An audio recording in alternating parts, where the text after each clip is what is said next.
Hey you guys, thanks for joining us again today for our chapter book story time here at the Caribou Public Library. I'm Miss Erin and we're going to be continuing to read Anne of Green Gables by L.M. Montgomery. Today we're on chapter 13. It is called The Delights of Anticipation.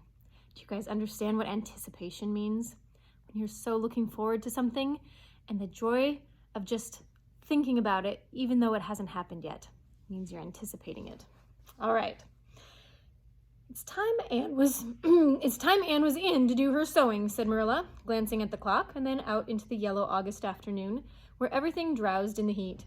She stayed playing with Diana more than half an hour more than I gave her leave to, and now she's perched out there on the woodpile talking to Matthew, 19 to the dozen, when she knows perfectly well that she ought to be at her work. And of course, he's listening to her like a perfect ninny. I never saw such an infatuated man. The more she talks and the odder the things she says, the more he's delighted, evidently. Anne, Shirley, you come right in here this minute. Do you hear me? A series of staccato taps on the west window brought Anne flying in from the yard, eyes shining, cheeks faintly flushed with pink, unbraided hair streaming behind her in a torrent of brightness. Oh, Marilla, she exclaimed breathlessly, there's going to be a Sunday school picnic next week in Mr. Harmon Andrews' field, right near the Lake of Shining Waters. And Mrs. Superintendent Bell and Mrs. Rachel Lynde are going to make ice cream. Think of it. Marilla, ice cream. And oh, Marilla, can I go to it? Just look at the clock, if you please, Anne. What time did I tell you to come in? 2 o'clock. But isn't it splendid about the picnic, Marilla? Please, can I go? Oh, I've never been to a picnic. I've dreamed of picnics, but I've never... Yes, I told you to come at 2 o'clock, and it's 2:45. I'd like to know why you didn't obey me, Anne. Why, I meant to, Marilla, as much as could be, but you have no idea how fascinating Idlewild is. And then, of course, I had to tell Matthew about the picnic. Matthew is such a sympathetic listener. Please, can I go? You'll have to learn to resist the fascination of idle whatever you call it. When I tell you to come in at a certain time, I mean that time, and not half an hour later. You needn't stop to discourse with sympathetic listeners on your way, either. As for the picnic, of course you can go. You're a Sunday school scholar, and it's not likely I'd refuse to let you go when all the other little girls are going. But, faltered Anne, Diana says that everybody must take a basket of things to eat.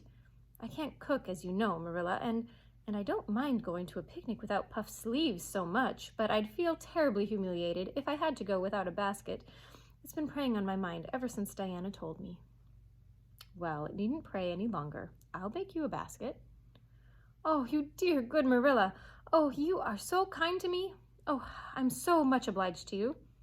Getting through with her ohs, Anne cast herself into Marilla's arms and rapturously kissed her sallow cheek. It was the first time in her whole life that childish lips had voluntarily touched Marilla's face. Again, that sudden sensation of startling sweetness thrilled her. She was secretly vastly pleased at Anne's impulsive caress, which was probably the reason why she said brusquely, There, never mind your kissing nonsense. I'd sooner see you doing strictly as you're told. As for cooking, I mean to be giving you lessons in that some of these days. But you're so feather-brained, Anne. I've been waiting to see if you'd sober down a little and learn to be steady before I begin. You've got to keep your wits about you in cooking and not stop in the middle of things to let your thoughts rove all over creation. Now, let's get out your patchwork and have your square done before tea time. I do not like patchwork, said Anne dolefully, hunting out her work basket and sitting down before a little heap of red and white diamonds with a sigh. I think some kinds of sewing would be nice, but there's no scope for imagination in patchwork. It's just one little seam after another, and you never seem to be getting anywhere. But of course, I'd rather be Anne of Green Gables sewing patchwork than Anne of any other place, with nothing to do but play. I wish time went as quick sewing patches as it does when I'm playing with Diana, though. Oh, we do have such elegant times, Marilla. I have to furnish most of the imagination, but I'm well able to do that. Diana is simply perfect in every other way. You know that little piece of land across the brook that runs up between our farm and Mr. Barry's? It belongs to Mr. William Bell, and right in the corner there is a little ring of white birch trees. The most romantic spot, Marilla. Diana and I have our playhouse there. We call it Idlewild. Isn't that a poetic name? I assure you, it took me some time to think it out. I stayed awake nearly a whole night before I invented it. Then, just as I was dropping off to sleep, it came like inspiration. Diana was enraptured when she heard it.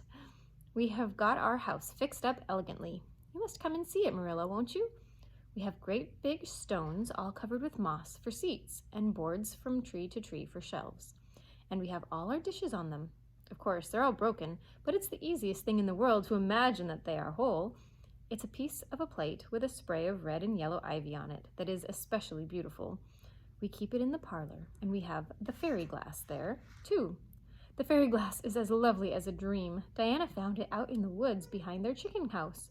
It's all full of rainbows, just little young rainbows that haven't grown big yet, and Diana's mother told her that it was broken off of a hanging lamp they once had. But it's nicer to imagine the fairies lost it one night when they had a ball, so we call it the fairy glass. Matthew is going to make us a table. Oh, we've named that little round pool over in Mr. Barry's field Willowmere. I got that name out of the book that Diana lent me. That was a thrilling book, Marilla. The heroine had 5 lovers. I'd be satisfied with one, wouldn't you? She was very handsome, and she went through great tribulations. She could faint as easily as anything. I'd love to be able to faint, wouldn't you, Marilla? It's so romantic. But I'm really very healthy for all I'm so thin. I believe I'm getting fatter, though. Don't you think I am? I look at my elbows every morning when I get up to see if any dimples are coming. Diana is having a new dress made with elbow sleeves. She's going to wear it to the picnic. Oh, I do hope it will be fine next Wednesday. I don't feel that I could endure the disappointment if anything happened to prevent me from getting to the picnic. I suppose I'd live through it, but I'm certain it would be a lifelong sorrow. It wouldn't matter if I got to 100 picnics in after years. They wouldn't make up for missing this one.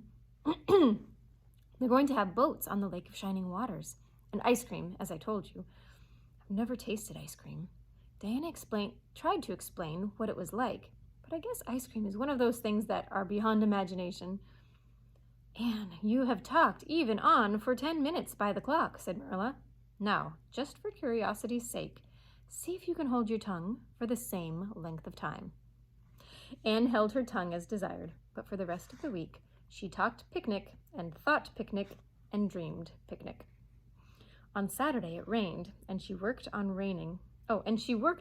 herself up into such a frantic state lest it should keep on raining until and over Wednesday that Marilla made her sew an extra patchwork square by way of steadying her nerves. On Sunday, Anne confided to Marilla on the way home from church that she grew actually cold all over with excitement when the minister announced the picnic from the pulpit. Such a thrill went up and down my back. Marilla, I don't think I've ever really believed until then that there was honestly going to be a picnic. I couldn't help fearing that I'd only imagined it.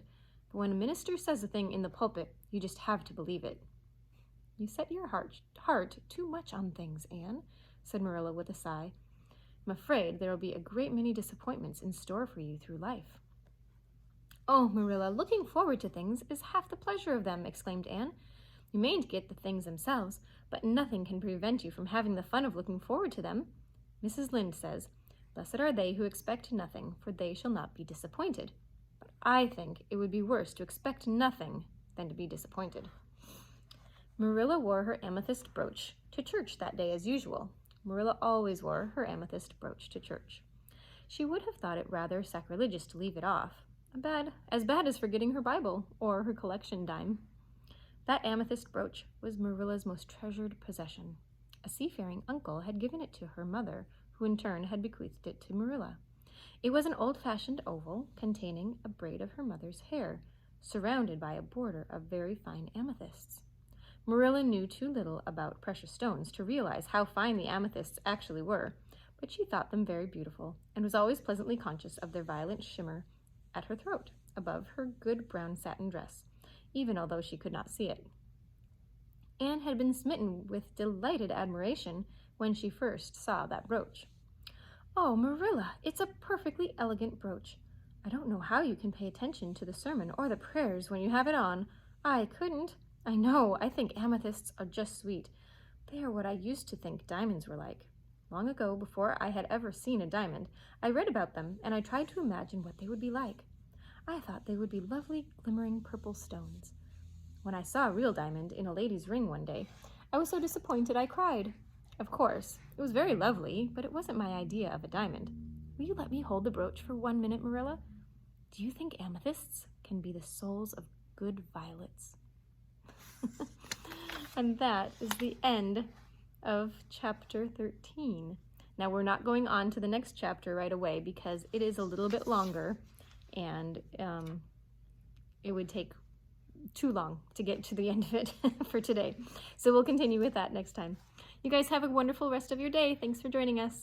Bye.